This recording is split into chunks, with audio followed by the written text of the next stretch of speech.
Science کہتی ہے کائنات میں موجود ہر شے کی بنیادی اکائی ہے۔ ہمارے جسم کو ہی دیکھ لیا جائے، لاکھوں کروڑوں خلیوں سے بنا ہمارا جسم ایک خلیے سے شروع ہوتا ہے۔ مادے کی شروعات ایٹم سے ہوتی ہے، یہاں تک کہ اربوں خربوں میل پر پھیلی اس کائنات کا اگر ریورس پروسیس میں ڈالا جائے تو یہ کائنات محض ایک نقطے میں سمٹ جائے گی۔ محض سائنس کے اس نظریے پر کوئی اعتراض نہیں، مگر میری زندگی میں یہ قانون کمزور پڑنے لگتا ہے، کیونکہ میری زندگی کی بنیادی اکائی نہیں ہے بلکہ ایک تکون ہے، ایک ایسی تکون جس کے ہر زاویے کی پیمائش 60 ڈگری ہے، یعنی ہر زاویے کی پیمائش برابر ہے اور کسی بھی طرح ان 3 زاویوں میں امتیاز نہیں کیا جا سکتا۔ اس تکون کے ایک سرے پر بابا جان کھڑے ہیں۔ بابا جان کا اور میرا رشتہ شیشے اور پتھر کا رہا ہے۔ شیشہ اپنی جگہ پر قائم رہے اس لیے پتھر سے فاصلہ ضروری ہے، اس لیے میں نے ان کے پاس جانے سے ہمیشہ گھبراتی رہی کہ کہیں چوٹ نہ کھا بیٹھوں۔ میرا ڈر کیسا سوچا تھا۔ تکون کے دوسرے سرے پر نور الہدا ہیں۔ ہادی بھائی نے میری زندگی کے ہر خلا کو بھر دیا۔ بنا مانگے انہوں نے مجھے وہ سب دیا جو مجھے کبھی کسی سے نہیں ملا تھا۔ انہوں نے مجھے چاہا بھی تو اپنے لیے نہیں، میرے لیے، ایک دم خالص اور بے غرض محبت، اور بدلے میں مجھ سے کبھی کچھ نہیں مانگا۔ لیکن اگر وہ نہیں مانگیں گے تو کیا میں نہیں دوں گی؟ تکون کے تیسرے سرے میں کھڑا شخص وجدان مصطفیٰ ہے۔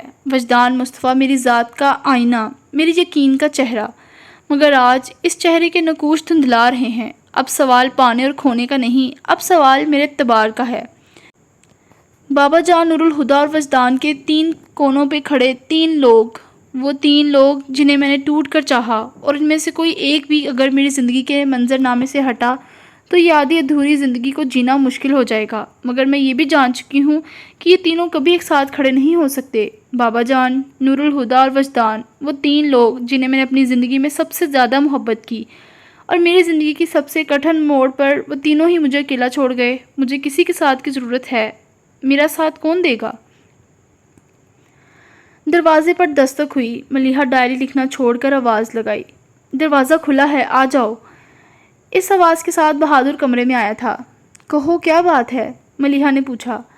بی بی صاحب، آپ کے لیے فون آیا ہے۔ ملیحہ کی نگاہوں میں زمان و مکان گھوم گئے تھے۔ یہاں تک پہنچ کر ڈائری خاموش ہو گئی۔ تانیہ نے فوراً اگلا پیج پلٹ کر دیکھا اور پھر باقی کے سارے ورق پلٹ کر دیکھ لیے۔ ہر ورق سادہ تھا۔ تانیہ نے کھڑکی سے باہر آسمان کو دیکھا جس پر روشنی دھیرے دھیرے بکھرتی جا رہی تھی۔ پوری رات ڈائری پڑھنے سے اب اس کی آنکھیں بری طرح دکھ رہی تھی۔ وہ آنکھیں بند کر کے سیدھی لیٹ گئی۔ پچھلی رات انکشاف کی رات تھی۔ وہ گہرے سانس لیتی خود کو اس اعصاب شکن کیفیت سے آزاد کرانے کی کوشش کر رہی تھی۔ داستان ایک عجیب موڑ پر آ کر رک گئی تھی۔ تانیہ سوچنے لگی، آگے کیا ہوا ہوگا؟ اس رات وہ فون کس کا تھا؟ کیا وجدان کا؟ اس نے کیا کہا ہوگا؟ اور اگر رات کو آنے والا فون وجدان کا تھا تو جب دن بھر ملیحہ اسے ڈھونڈتی رہی تو وہ کیوں نہیں ملا؟ وہ اس دن لائبریری کیوں نہیں آیا تھا؟ وہ فون پر کہیں اس نے یہ تو نہیں کہا کہ وہ تم سے شادی نہیں کر سکتا، اللہ حافظ وغیرہ وغیرہ؟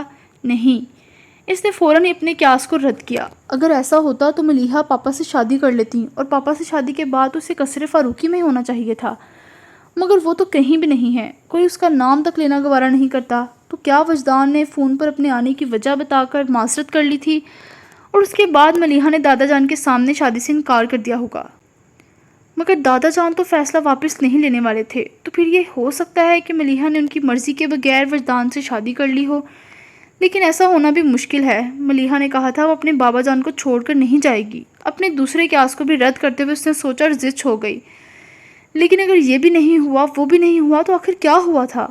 ملیحہ اچانک کہاں گم ہو گئی؟ اس نے آخر کیا کیا تھا جو اس کا ذکر خود اس کے ہی گھر میں بین ہو گیا، اور برسوں گزر جانے کے بعد بھی نہ تو اس نے قصر فاروقی میں قدم رکھا، نہ کبھی کسی زبان پر اس کا نام آیا؟ اور پاپا اور دادا جان کے درمیان موجود خلیج کی شروعات کب اور کہاں سے ہوئی؟ منگنی کی رات تو سب ٹھیک تھا، پھر کیوں پاپا جان دادا جان سے متنفر ہوئے؟ وہ الجھتی ہوئی اٹھ بیٹھی۔ کیا مشکل ہے؟ میں نے تو سوچا تھا ملیحہ کی ڈائری قصر فاروقی کے رازوں سے پردہ اٹھا دے گی، پر اس نے تو اور بھی کئی معموں کو جنم دے دیا۔ کتنی عجیب سی بات ہے، پاپا جو ماما سے اتنی محبت کرتے ہیں، ماما سے پہلے کسی اور کو چاہ چکے ہیں، مگر پاپا کی محبت تو مکمل ہونے جا رہی تھی، ادھوری کیسے رہ گئی؟ کہانی کی ہر کڑی بیچ سے غائب ہو گئی تھی، اور ایسا کوئی نہیں تھا جو بتا سکے کہ حقیقت میں کیا ہوا تھا۔ اس نے گہرا سانس کھینچتے ہوئے خود کو ریلیکس کیا اور ایک نئے رخ پر سوچنے لگی۔ اس کہانی کے 4 ہی بنیادی کردار ہیں جو کہ سچ پر سے پردہ اٹھا سکتے ہیں، مگر یہ 2 کردار تو زبان بندی کے عہد پر کار فرما ہیں، تیسرے کردار منظر سے ہی غائب ہے، اور چوتھا کردار اچانک ہی کوئی خیال اسے آیا تھا، وجدان مصطفیٰ۔ یہ شخص میرے لیے یقیناً اجنبی ہے، مگر یہ نام نہیں، جسٹس وجدان مصطفیٰ۔ یہ محض میرا اندازہ ہے، مگر تصدیق تو کرنی پڑے گی۔ ASP شایان مصطفیٰ، میں نے سوچا تھا تم سے دوبارہ کبھی نہیں ملوں گی، لیکن اگر مجھے وجدان مصطفیٰ سے ملنا ہے تو تم سے ایک آخری ملاقات ناگزیر ہو گئی ہے۔ اس نے دل میں کہا۔ دادا جان شام کو آنے والے تھے، لیکن تانیہ رسک نہیں لینا چاہتی تھی۔ وہ ڈائری اٹھا کر دادا جان کے کمرے میں آ گئی اور احتیاط سے ڈائری واپس اسی جگہ رکھ دی جہاں سے کل اس نے اٹھائی تھی۔ اس کے بعد وہ اپنے کمرے میں آئی۔ وہ آفس جانے کی تیاری کرنے لگی۔ اس نے محسوس کیا آج کل پاپا اس پر کچھ زیادہ ہی نظر رکھے ہوئے تھے۔ انہوں نے تانیہ سے کچھ کہا تو نہیں تھا، مگر ان کی نظریں اب ہر وقت تانیہ کو چپتی تھی۔ تانیہ نہیں چاہتی تھی کہ اس کی طرف سے کچھ ایسا ہو کہ وہ چونک جائیں۔ آدھے گھنٹے میں تیار ہو کر وہ ڈائننگ ٹیبل پر چلی آئی۔ گڈ مارننگ ماما۔ گڈ مارننگ بابا۔ روز کی طرح ہی آج بھی دوپٹہ اور فائلز اس نے بازو میں دبوچے ہوئے تھے۔ بیگ سمیت باقی سب کچھ ساتھ والی چیئر پر ڈھیر کرتے ہوئے اس نے ہاتھ میں پکڑا موبائل بھی یوں ہی کرسی پر ڈال دیا۔ نظر کا چشمہ پھسل کر ناک کی نوک پر اٹکا تھا، جسے نور الہدیٰ نے ہاتھ مار کر صحیح کرتے ہوئے جواباً اسے گڈ مارننگ کہا، اور پھر اخبار کا صفحہ الٹنے لگے۔ مریم نے کچن کی طرف آواز لگائی، بہادر، تانیہ کے لیے ناشتہ لے آؤ۔ تانیہ ناشتہ کر رہی تھی کہ نور الہدیٰ نے اخبار سائڈ میں ڈالتے ہوئے مریم سے جوس کے لیے کہا۔ پاپا، ویسے آپ کی یہ عادت کافی الگ ہے۔ تانیہ چور سی نظروں سے اسے دیکھ رہی تھی۔ کون سی عادت؟ وہ سمجھے نہیں۔ یہی لوگ چائے کے ساتھ اخبار پڑھنا پسند کرتے ہیں اور آپ اخبار پڑھ کر جوس پیتے ہیں۔ یہ عادت میری نہیں، کسی اور کی تھی۔ ان کے منہ سے اعتراف سن کر تانیہ کو واقعی حیرت ہوئی تھی۔ اسے اندازہ نہیں تھا کہ نور الہدیٰ اتنے آرام سے یہ بات کہہ دیں گے، جبکہ اس اعتراف کے پیچھے ایک پردہ نشی کا نام چھپا تھا۔ آپ نے کیوں اپنا لی؟ یہ عادت کس کی تھی؟ اس نے جان بوجھ کر نہیں پوچھا کہ جواب آنے کی توقع نہیں تھی۔ نور الہدیٰ نے اس کی طرف دیکھے بغیر کہا، کچھ لوگ ہوتے ہیں جن کی ہر بات اپنا لینے کو دل کرتا ہے، یہاں تک کہ عادتیں بھی۔ پاپا، آپ نے کبھی اسموکنگ کی ہے؟ کچھ دیر بعد اس نے پوچھا۔ اس بار انہوں نے کچھ چونک کر اس کو دیکھا تھا۔ تانیہ تھوڑا سا ہڑبڑائی۔ اپنے اوپر غصہ بھی آیا تھا، مگر اب سوال تو کر چکی تھی۔ تم یہ سوال کیوں پوچھ رہی ہو؟ ایسے ہی، اس نے سرسری سے انداز میں کہا۔ ہم عادتوں پر بات کر رہے ہیں اور اکثر مردوں کو اسموکنگ کی عادت ہوتی ہے، بس اس لیے پوچھ رہی ہوں۔ لیکن نور الہدیٰ کو کبھی بھی سگریٹ پینے کی عادت نہیں رہی، مریم نے کہا تو نور الہدیٰ بولے، نہیں مریم، میں اسموکنگ کیا کرتا تھا۔ تم اسموکنگ کیا کرتے تھے؟ لیکن میں نے تو کبھی تمہارے ہاتھ میں سگریٹ نہیں دیکھا۔ شادی سے کافی عرصہ پہلے چھوڑ دی تھی، ورنہ لندن میں رہتے ہوئے اور پھر پاکستان آنے کے بعد بھی کچھ عرصہ تک چین اسموکر رہا تھا۔ اس کا مطلب ہے تم شادی سے پہلے کافی الگ تھے اور شادی کے بعد بہت سی عادتیں بدل دی۔ وہ دونوں آپس میں بات کر رہے تھے۔ تانیہ ناشتہ کر چکی تھی۔ ہاتھ صاف کرتے ہوئے اس کی نظر ٹیبل پر نور الہدیٰ کے سامنے رکھے اس کے والیٹ پر پڑی۔ وہ ڈائری میں لکھی ہر بات کی تصدیق کر لینا چاہتی تھی۔ اس نے ہاتھ بڑھا کر والیٹ اٹھا لیا اور پھر بڑے سرسری سے انداز میں نور الہدیٰ کا شناختی کارڈ دیکھنے لگی۔ نام نور الہدیٰ فاروقی، والد کا نام مظہر فاروقی۔ اتنے سامنے کی بات نہ جانے میں نے پہلے کیوں نوٹ نہیں کی، اس نے سوچا، اور کارڈ واپس والیٹ میں ڈال کر والیٹ ٹیبل پر رکھ دیا اور نارمل سے انداز میں چائے پینے لگی۔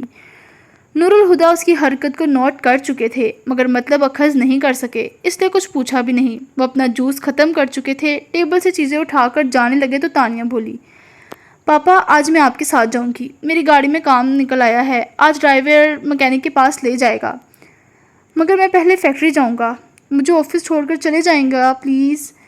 وہ ہنس کر بولے، ٹھیک ہے چلو پھر، آپ گاڑی میں چل کر بیٹھے، میں بس 2 منٹ میں آتی ہوں۔ وہ بول کر جلدی جلدی چائے پینے لگی۔ باپ کو ڈرائیور بنا دو۔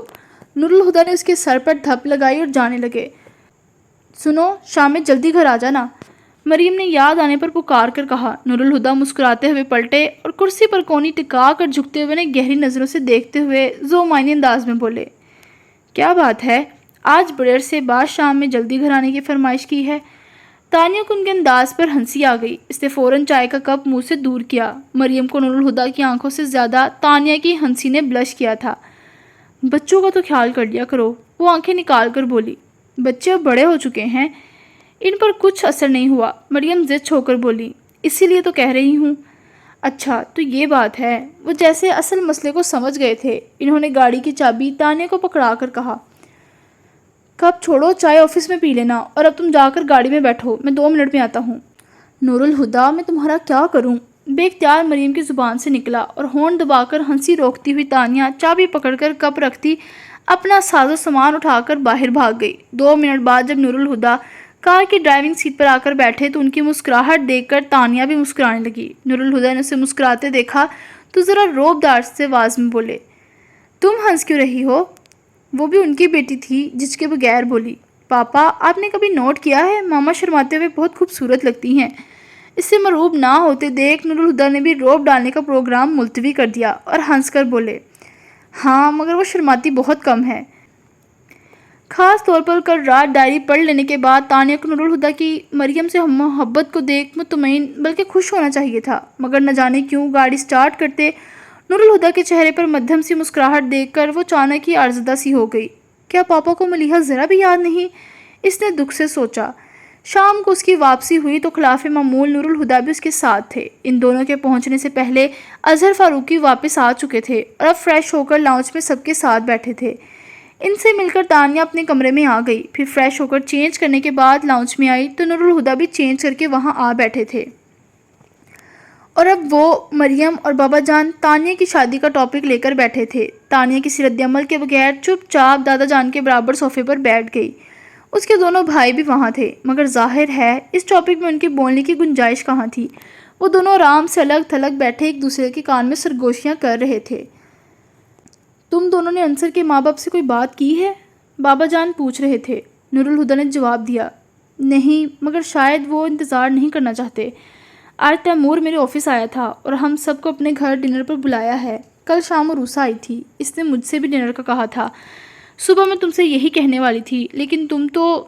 مریم نے بات ادھوری چھوڑ دی۔ نور الہدیٰ یاد کر کے مسکرائے، پھر سنجیدہ ہو کر بولے، ڈنر کے لیے انکار نہیں کیا جا سکتا، وہ لوگ شادی کی بات بھی ضرور کریں گے۔ بالکل، مریم نے کہا۔ اب آپ دونوں طے کریں کہ اس بات کا کیا جواب دیا جائے۔ نور الہدیٰ سے پہلے ہی بابا جان ٹوک کر بولے، ہم دونوں یہ بات کیسے طے کر سکتے ہیں؟ یہ تو تانیہ فیصلہ کرے گی کہ اسے انصر سے شادی کرنی بھی ہے یا نہیں۔ تانیہ نے چونک کر ان کی طرف دیکھا۔ اسے بابا جان کے الفاظ پر کبھی بھی حیرت نہیں ہوتی اگر وہ ملیحہ کی ڈائری نہ پڑھ چکی ہوتی، مگر اب وہ حیرت سے انہیں دیکھ رہی تھی۔ بولو تانیہ، تم کیا چاہتی ہو؟ نور الہدیٰ نے اس سے پوچھا۔ میں کیا چاہتی ہوں؟ وہ ان کے الفاظ پر کھو سی گئی۔ بھلا میں کیا چاہ سکتی ہوں؟ اس نے آہستہ سے کہا۔ پھر بھی بیٹا تم نے کچھ تو سوچا ہوگا، وہ اصرار کر رہے تھے۔ تانیہ چپ سی ہو گئی۔ بابا جان نے بھی اسے چپ دیکھ کر ٹوکا۔ بولو تانیہ، جواب تو دو۔ اب وہ کیا جواب دے گی؟ آپ نے کیا سنا نہیں، خاموشی نیم رضامندی ہوتی ہے۔ مریم اس کی خاموشی کو اس کا اقرار سمجھ کر مطمئن سی ہو کر بولی تو بابا جان کی روح تک کسی خیال سے کانپ گئی۔ خاموشی صرف رضامندی نہیں ہوتی مریم، کبھی کبھی خاموشی جبر بھی ہوتی ہے۔ اپنے ساتھ لگا کر تانیہ کی پیشانی چومتے ہوئے انہوں نے مزید کہا، تانیہ جواب دے گی اور اپنی زندگی کا فیصلہ آپ اپنے الفاظ میں کرے گی۔ اس کی واضح رضامندی کے بغیر تم عروسہ یا تیمور سے کوئی بات نہیں کرو گے۔ بڑوں کے فیصلے بچوں کی زندگی سے بڑے نہیں ہوتے۔ وہ قطعیت سے بولتے تانیہ کے لیے ناقابل برداشت ہو رہے تھے۔ تانیہ نے ہمیشہ اپنے لیے انہیں پرشفقت پایا تھا، مگر اب وہ جانتی تھی کہ خود اپنی بیٹی کے لیے ان کے دل میں کوئی نرمی نہیں تھی۔ آخر میں ان کی لگتی ہی کیا ہوں، اس نے سوچا، صرف بھتیجے کی بیٹی؟ اور میری خاموشی کا بھی کتنا خیال ہے، لیکن وہ جو ان کی بیٹی تھی ان کے پیروں پر سر رکھ کر روتے ہوئے فریاد کرتی رہی۔ ان کا دل نہیں نرم ہوا؟ کیا دوگلا معیار ہے؟ کفر زدہ انداز میں سوچتے ہوئے وہ ان سے الگ ہو کر دور بیٹھی۔ اسے ایک دم ہی احساس ہوا کہ وہ ملیحہ کے حق پر قبضہ کر بیٹھی ہے۔ اس نے اپنے چہرے کے تاثرات کو تو قابو میں رکھے، مگر آنکھوں سے ناگواری جھلک رہی تھی۔ کسی اور نے تو اس کی بیزاری کو محسوس نہیں کیا تھا، مگر نور الہدیٰ نہ صرف محسوس کر چکے تھے بلکہ حیران بھی تھے۔ تانیہ کو تو بابا جان کے ساتھ بیٹھنا بھی دوبڑ لگ رہا تھا۔ وہ اٹھی اور اپنے کمرے میں جانے لگی۔ سیڑھیاں چڑھتے ہوئے وہ رکی اور نور الہدیٰ کو دیکھنے لگی۔ آج اسے سمجھ آ گیا تھا کہ کیوں بابا جان کی تانیہ کے لیے محبت نور الہدیٰ کے لیے ناقابل برداشت تھی۔ میں جان گئی ہوں بابا، آپ ملیحہ کو نہیں بھلا سکے۔ آپ آج بھی اس سے محبت کرتے ہیں، آج بھی اس کی تکلیف آپ کو بے چین کیے ہوئے ہے۔ صبح اس خیال نے اسے افسردہ کر دیا تھا کہ نور الہدیٰ کو ملیحہ یاد نہیں، اور اب اس تصور نے اسے بے چین کر دیا کہ نور الہدیٰ ملیحہ کو نہیں بھولے تھے۔ ادھوری محبت کی یاد کس قدر درد دیتی ہے، یہ مجھ سے بہتر کون جان سکتا ہے، اس نے کرب سے سوچا تھا۔ اسی لیے وہ دوبارہ وجدان مصطفیٰ کی عیادت کے لیے اسپتال نہیں گئی، لیکن وہ فائزہ سے ان کی خیریت دریافت کرتی رہی تھی۔ پھر فائزہ سے اسے پتہ چلا کہ وجدان گھر جا چکے ہیں، انہیں میجر اٹیک ہوا تھا۔ تانیہ نے سوچا وہ کچھ دن مزید ریسٹ کر لیں تو ان سے ملنے چلے جائے گی۔ ان کے اسپتال سے ڈسچارج ہونے کے 2 ہفتے بعد شام میں تانیہ ان سے ملنے ان کے گھر جا پہنچی۔ ڈائری میں جو ایڈریس وجدان کے گھر کا تھا وہ PASCH کالونی کے کسی بنگلے کا تھا، جبکہ تانیہ اس وقت گلشن اقبال میں تھی۔ پہلے تو تانیہ نے بھی ان 2 الگ پتوں والی بات کو محسوس کیا، پھر اس میں سوچا ایک بار جا کر معلوم کر لینے میں کیا حرج ہے۔ گاڑی گیٹ کے باہر پارک کر کے اس نے سرمئی گیٹ والے بنگلے کی بیل بجا دی۔ واچ مین نے چھوٹا سا دروازہ کھول کر باہر جھانک کر دیکھا اور پوچھا، آپ کو کس سے ملنا ہے؟ میں شایان کی دوست ہوں، کیا وہ گھر پر ہیں؟ جی نہیں۔ گڈ، تانیہ نے دل میں سوچا۔ وجدان مصطفیٰ تو ہوں گے؟ جی وہ تو ہیں۔ تو پھر ان سے جا کر کہو میں ان سے ملنا چاہتی ہوں۔ وہ جی اچھا کہہ کر چلا گیا تو تانیہ سوچنے لگی، یہاں تک تو آ گئی ہو، لیکن یہ کیسے پہچانوں گی کہ یہ وجدان مصطفیٰ وہی وجدان مصطفیٰ ہے یا نہیں؟ خیر دیکھا جائے گا۔ اس نے سر جھٹک کر واچ مین کو دیکھا جو اسے اندر آنے کو کہہ رہا تھا۔ تانیہ گیٹ سے اندر آئی اور پھر ملازم نما کسی لڑکی کی رہنمائی میں لان کے بیچ بنی روش پر چلتی گھر کے اندر پہنچ گئی۔ اسے ڈرائنگ روم میں بٹھانے کا تکلف نہیں کیا گیا، بلکہ ملازم اسے لاؤنج میں لے آیا۔ لاؤنج میں قدم رکھتے ہی تانیہ کی نظر سامنے دیوار پہ لگی پینٹنگ پر گئی۔ وہ سیدھی اس پینٹنگ کی طرف آ گئی۔ خشک زمین، بنجر درخت کا آگ اگلتا سورج اور وہ درویش منشی۔ خوشی سے بے قابو ہوتی تانیہ نے کیپشن پڑھا، عشق آتش۔ یہ وہی پینٹنگ ہے۔ او میرے خدا، اس کا مطلب ہے میرا اندازہ ٹھیک تھا۔ ملازم اسے چھوڑ کر جا چکا تھا، لیکن وہ بچوں کی طرح خوش ہوتی لاؤنج کے صوفے پر آ بیٹھی، لیکن اسے فوراً ہی اٹھ جانا پڑا۔ پینٹنگ دیکھنے کے چکر میں اس نے کسی اور کی طرف دیکھا ہی نہیں تھا، مگر اب اس کی نظر لاؤنج کی دیوار پر ہی لگی تصویر پر پڑی تھی۔ وہ چونکتی ہوئی دیوار کے سامنے آ کھڑی ہوئی۔ اس نے جیسے یقین کرنے کے لیے فریم کے شیشوں کو انگلیوں سے چھوا تھا۔ یہ 100% ملیحہ فاروقی کی تصویر ہے، اس نے کہتے ہوئے غور سے اس تصویر کو دیکھا۔ کالی ساڑی میں ملبوس، ایک ہاتھ کھلے بالوں میں الجھائے، بے نیازی سے سامنے کی طرف دیکھ رہی تھی۔ اوہ، تو وجدان مصطفیٰ نے آخر آپ سے وہ سب کروا ہی لیا جو آپ کرنا نہیں چاہتی تھی، اس نے دل میں کہا۔ السلام علیکم۔ بھاری مگر پرکشش مردانہ آواز پر تانیہ نے گھوم کر دیکھا۔ اچھی خاصی ڈسٹریکٹ پرسنالٹی تھی۔ سیاہ بالوں میں سفیدی نے گھل کر ان کا رنگ سرمئی کر دیا تھا۔ سیاہ آنکھوں کی چمک جس نے کبھی ملیحہ کی آنکھوں کو کھیرا کیا تھا اب بجھ چکی تھی، مگر ان کی کشش تانیہ نے اتنے فاصلے کے باوجود محسوس کی۔ ہلکے آسمانی رنگ کے آرام دہ شلوار قمیض میں ان کے دراز سراپے کی وجاہت کم تو ہوئی تھی، لیکن ابھی تک ڈھلی نہیں تھی۔ ملیحہ نے اگر ان کی خاطر سب کچھ تیاگ دیا تھا تو اس کی کوئی غلطی نہیں تھی۔ یہ آج بھی اس قابل ہے کہ ان کی خاطر تخت و تاج چھوڑ دیا جائے تو جوانی میں تو عالم ہی کچھ اور ہوگا۔ وہ انہیں دیکھ کر سوچ رہی تھی۔ وجدان اس کی محویت کو محسوس کر کے ہلکا سا مسکرائے اور کہا، بیٹا اگر تمہارا تھیسس مکمل ہو چکا ہو تو بیٹھ جاؤ۔ آواز واقعی پرکشش تھی۔ وہ وجدان کی بات پر شرمندہ ہوتے ہوئے بھی سوچنے سے باز نہیں آئی۔ وہ صوفے پر بیٹھ چکی تو وجدان بھی اس کے مقابل بیٹھ گئے۔ اس نے بات شروع کرتے ہوئے کہنا شروع کیا، اصل میں حیران ہو رہی تھی کہ آپ میں اور شایان میں ذرا بھی مماثلت نہیں ہے، حالانکہ اس کے بالوں اور آنکھوں کا رنگ بھی آپ کی ہی طرح بلیک ہے، مگر وہ آپ سے کافی الگ دکھتا ہے۔ وہ مسکرائے اور پوچھا، کیا نام ہے تمہارا؟ تانیہ۔ اس نے جان بوجھ کر اپنا نام کا دوسرا حصہ نہیں بتایا۔ تانیہ بیٹے، چہروں میں شباہت تلاش کرنا تو بس نظروں کا ہی ایک مشغلہ ہے۔ دیکھو تم میں تو کسی کی شباہت نہیں، پھر بھی تمہیں دیکھ کر کوئی یاد آ گیا تھا۔ ملیحہ فاروقی؟ اس کا انداز جتاتا ہوا تھا۔ وجدان بھی محسوس کیے بغیر نہ رہ سکا۔ کیا کہا؟ ملیحہ فاروقی۔ اس بار اس کا انداز نارمل ہی تھا۔ یہ ملیحہ فاروقی ہے نا؟ اس نے تصویر کی طرف اشارہ کر کے کہا۔ شایان کی مدر اور آپ کی مسز؟ ہاں یہ ملیحہ ہی ہے، انہوں نے آہستہ آواز میں کہا۔ مگر تم نے کیسے پہچانا؟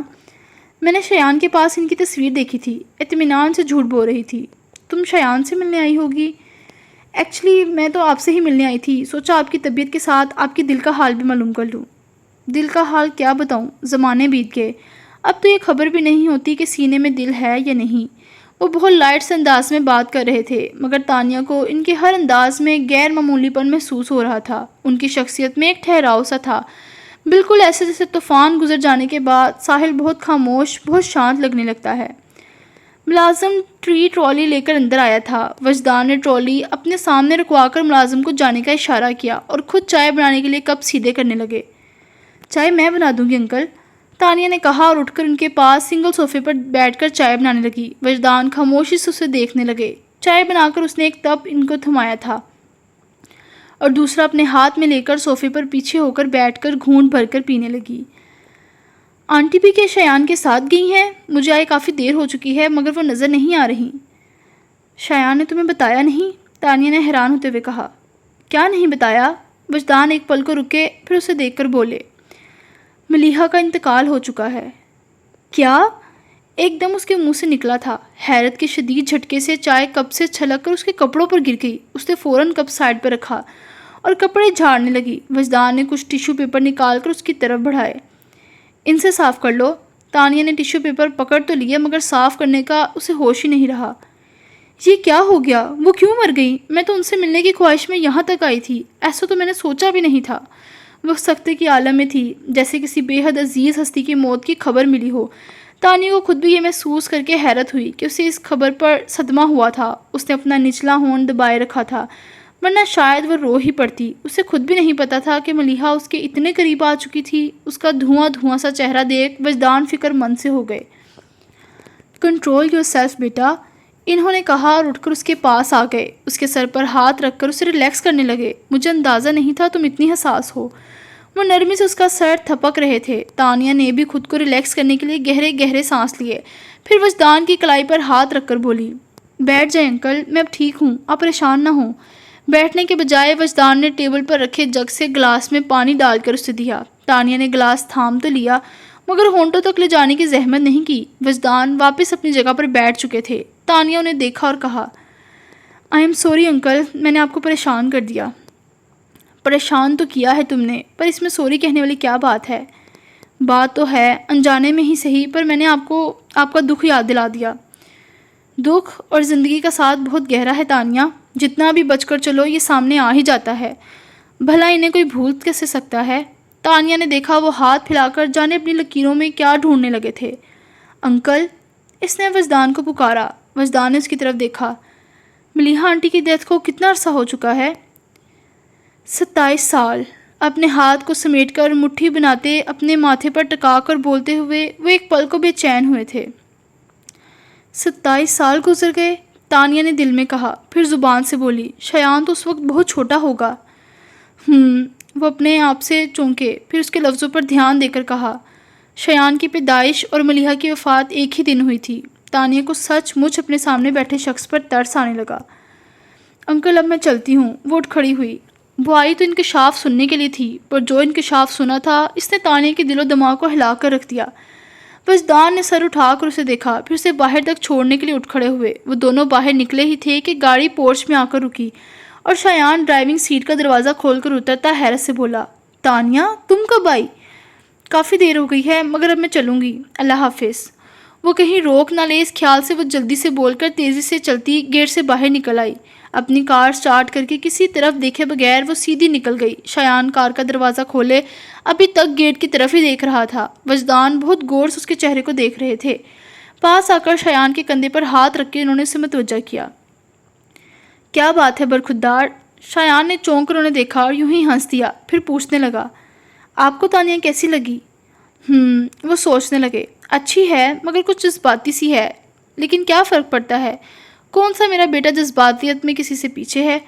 ابو، ان کے ہنسنے پر جذبت ہوتے ہوئے اس نے کار کا دروازہ بند کیا، پھر وجدان کے شانوں پر بازو پھیلائے اندر آ گیا۔ انہیں ان کے بیڈ روم میں چھوڑ کر وہ چینج کرنے کے لیے اپنے روم میں جانے لگا تو وجدان نے اسے روکا، میرے پاس آ کر بیٹھو۔ وہ نزدیک ہی کارپیٹ پر بیٹھ گیا اور سر ان کی گود میں رکھ دیا۔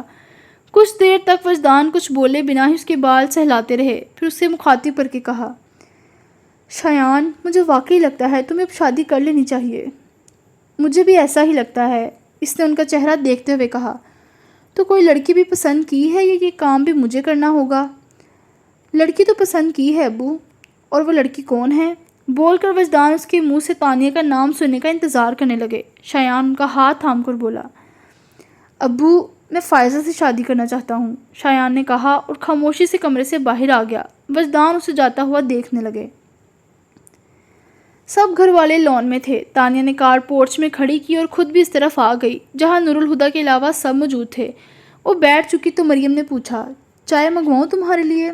رہنے دے ماما، موڈ نہیں ہے، اس نے تھکے تھکے سے انداز میں منع کر دیا اور بابا جان کو دیکھنے لگی۔ کیا کروں؟ کیا دادا جان کو بتا دوں کہ جس بیٹی کو سزا دینے کے لیے برسوں سے اس کا نام ان کی زبان پر نہیں آیا، وہ ہر چیز سے بے نیاز ہو چکی ہے؟ جس سے محبت کرنے کے جرم میں گھر سے نکالا تھا، وہ ان کے دل سے تو نہ نکل پائی پر دنیا چھوڑ گئی، لیکن کیا واقعی یہ نہیں جانتے کہ ان کی بیٹی مر چکی ہے؟ اس نے سوچا، ہاں یہ نہیں جانتے ہوں گے، اگر جانتے تو ملیحہ کی سزا ختم ہو جاتی، قصر فاروقی میں ان کے نام کی فاتحہ پڑھی جاتی اور ملیحہ کی ڈائری کو سینے سے لگانے کے بجائے دادا جان ملیحہ کی زندہ نشانی شایان کو سینے سے لگاتے۔ پر یہ کیسی انا ہے کہ بیٹی کی ڈائری کو سینے سے لگا کر اس کی تصویر کو گھنٹوں دیکھتے ہوئے دل ہی دل میں اسے یاد تو کر سکتے ہیں مگر اس کی خبر نہیں لے سکتے۔ 27 سال میں ایک بار پلٹ کر نہیں دیکھا کہ وہ زندہ ہے یا مر چکی۔ اور پاپا، اس کے دل میں ٹھیس اٹھی۔ پاپا سے کیسے کہوں گی کہ جس کی محبت کا بوجھ قرض کی طرح اٹھا رکھا ہے، وہ تو اپنا فرض بھی نہیں نبھا سکی، وجدان کی خاطر سب کچھ چھوڑنے والی آخر اسے بھی چھوڑ گئی اور اپنے بیٹے کو بھی۔ اس کے دل کی حالت عجیب ہو رہی تھی۔ وہ چینج کرنے کا کہہ کر اٹھی اور اپنے کمرے میں آ گئی۔ فائزہ ابھی آفس سے آئی تھی اور آتے ہی بیڈ پر ڈھیر ہو گئی۔ سستی سے لیٹی وہ سوچ ہی رہی تھی اٹھ کر چینج کر لے، پر تھکن ایسی تھی کہ اٹھنا مشکل لگ رہا تھا۔ تبھی ہارن کی آواز سنائی دی۔ فائزہ اس ہارن کو پہچانتی تھی۔ وہ چھلانگ لگا کر بستر سے اٹھی اور کھڑکی سے نیچے پورچ میں جھانک کر دیکھا، پھر زور سے چلائی، وجدان انکل!